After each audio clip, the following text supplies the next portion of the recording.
Alright, let's see if I can film this in one shot. Probably not, but we're gonna try anyways. I just ate dinner, I'm feeling good, I'm feeling rejuvenated. Let's do this. Greetings and salutations, book lovers. My name is Samantha, and today we're going to be talking about my top 5 favorite books. My favorites of all time. It was really hard to narrow down this list, but somehow I did it. So yeah, let's just get started. I've talked about all of these books before. I've raved about them. I've talked about them nonstop on my Instagram stories, wrote very lengthy reviews on my Goodreads, which I will link down below.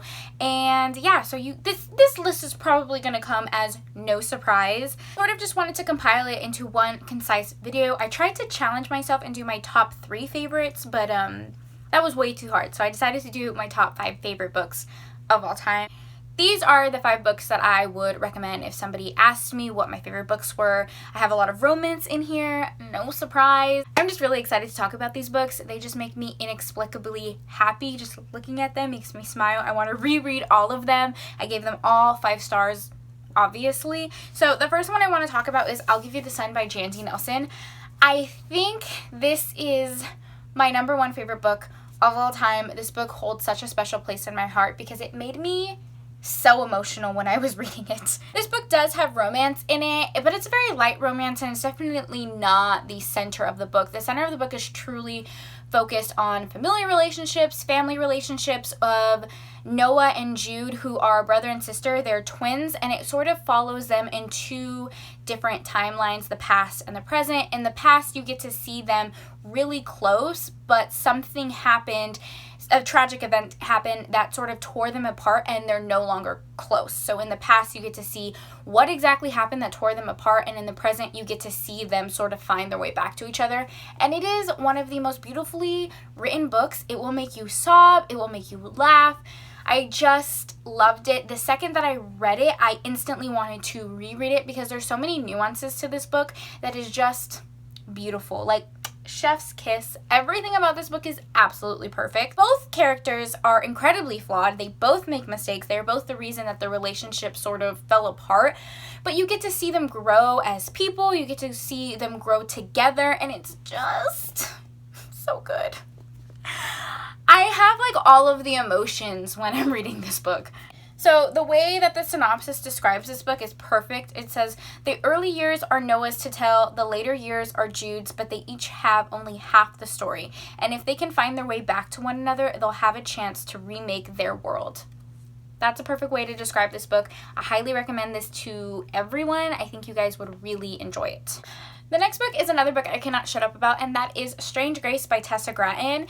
The way this book was described to me, and I still think it's like one of the best descriptions, is that it was dark and delicious with just the right amount of spookiness and magic. So I love this book so much. The writing is very lyrical. It's almost like you're reading a poem. I highly recommend the audiobook. The narrator did such an amazing job narrating this story. Basically follow this town that is very unique because they don't have any sickness. People don't die. Their crops are very plentiful because they have this deal that they made hundreds of years ago with a devil in a forest, that every 7 years, I believe, they have something called the Slaughter Moon, where they sacrifice a boy who they consider to be a saint, and they sacrifice it to the devil to participate in this Slaughter Moon. Some boys make it out, some boys don't, but that is their sacrifice every couple of years so that they're able to live in harmony and in peace, essentially. Well, something goes wrong with the bargain that they've made, and you follow 3 different point of views, sort of figuring out what went wrong with the bargain and also figuring out exactly what happened all those years ago. What was the real deal that the devil and the witch made? They sort of just discover secrets about their town, and, you know, they discover that they've been lied to, essentially, for so many years, and it is such a good book. I'm a scaredy cat, so when I heard like the devil and a deal and a forest and a witch, I was not interested because, again, I am the biggest scaredy cat. But this is the perfect amount of spookiness. I read this in October and the vibes were just so good. You follow 3 different point of views who are sort of just trying to figure out what happened in their town. This also features one of the most well-written polyamorous relationships that I've ever read. I love all of the characters together. I think I've described this as a love triangle, but it is truly a polyamorous relationship because all of them are connected and all of them love each other in such a beautiful way. So I cannot get enough of this book.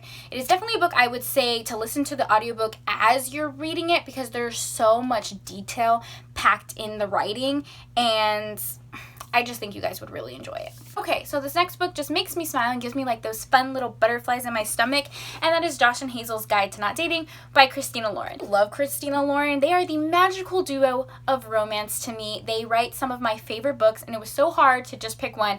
This was the first book that I read by them, and it still is my favorite though.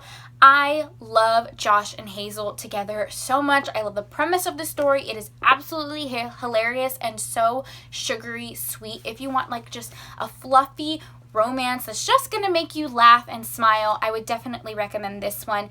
This follows Josh and Hazel, who are friends, and they actually start off by putting each other on blind dates, and they go in with each other to these blind dates, which is absolutely hilarious.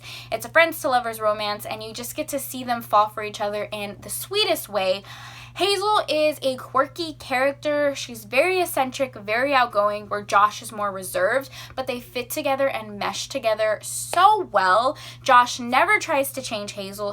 He definitely accepts her for who she is. If you guys like a soft hero who is just sweet, polite, and such a gentleman, I definitely would say that Josh fits the bill and you would love this book. Okay, so those three books have really kept their place in my favorites. I've loved on them for a pretty long time. I've reread all of them. Highly recommend. The next two that I'm going to talk about are more so new discoveries. If you guys have been following my channel recently, I have done a lot of videos on my new favorite author, and that is Lisa Kleypas. I have found so many good books by Lisa Kleypas, so I definitely had to throw in these last two just because they have surpassed all of the other books that I've read and they deserve a rightful spot in my favorites. So the first one is Sugar Daddy by Lisa Kleypas, which was actually the first Lisa Kleypas that I picked up, and it still remains my favorite.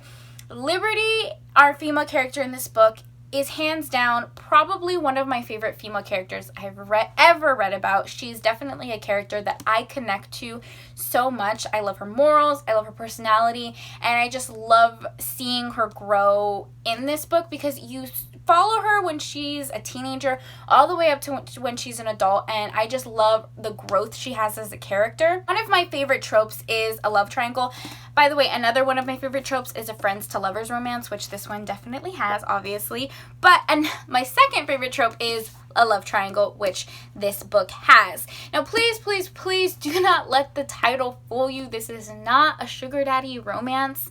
It's very misleading, this title. It follows Liberty, who has quite a troubled past. She comes from a poor neighborhood. She doesn't have a lot of family to support her, and she's just trying to make her way and do the best for her and for her little sister, whom she takes care of. She falls in love as a kid with one of our characters, Hardy, and their love is just like passionate and sizzling from the very beginning. You can tell that they really care for each other, but in the time that they fall in love, they're not really good for each other. They both have different things that they want to pursue. So the synopsis kind of describes it like this. When Hardy leaves town to pursue his plans, Liberty finds herself alone with a young sister to raise. Soon, Liberty finds herself under the spell of a billionaire tycoon, a sugar daddy, one might say, but the relationship goes deeper than people think, and Liberty begins to discover secrets about her own family's past. That is a perfect way to describe it. I absolutely love the guy that our main character chooses. He is so perfect for her. Obviously, I don't want to ruin it and tell you guys who she picks, but the second book is about the guy that she does not pick. I know so many people love the second book, which is right here. Blue-Eyed Devil is the second book in the series. I also gave this one a 5-star, but I had to pick this one as my favorite over it because I do love our female character so much. I love who she chooses, and I just love everything about it. Love, love, love. How many times can I say love? The last pick was really hard because I have just been crushing on historical romances recently. Something about them just makes me so happy, especially with everything going on in the world. I need almost like an escape, and historical romance gives that to me. Lisa Kleypas does that the best, hands down, her Wallflower series is so phenomenal and one of my favorite things that I have ever read. So it was incredibly hard to pick just one, but I ended up picking Again the Magic. This is the 0.5 in the Wallflower series, and it follows two romances. I know a lot of people only want to talk about McKenna, which obviously he is so swoon-worthy and one of my favorite characters, but it does follow two romances. It follows Lady Eileen and McKenna, and then it follows Olivia and Gideon in this story. Eileen and Olivia are sisters, and it's just so beautiful. You do not have to read the Wallflower series in order. You can definitely read them out of order, but this kind of sets up the series. A lot of the characters you see in this book, you will see in the following books. The main love story is really between Eileen and McKenna. McKenna is my favorite male character probably ever. He is so sweet. It features a second chance romance. Eileen comes from a very wealthy family. Her family is one of the oldest titles in the English bloodline. Father is very strict, where McKenna is I want to say, is he a stable boy? He basically works for her father. Maybe he's a footman. I can't remember right now. But he works for her father, and they fall in love at a young age.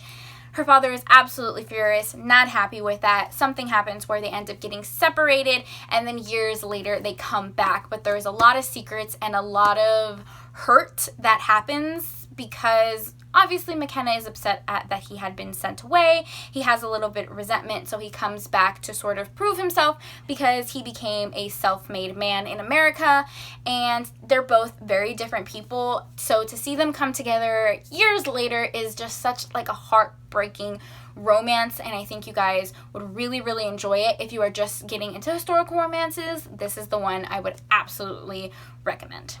If we were doing an honorable mention, I really tried not to do an honorable mention in this video, but I had to talk about this one.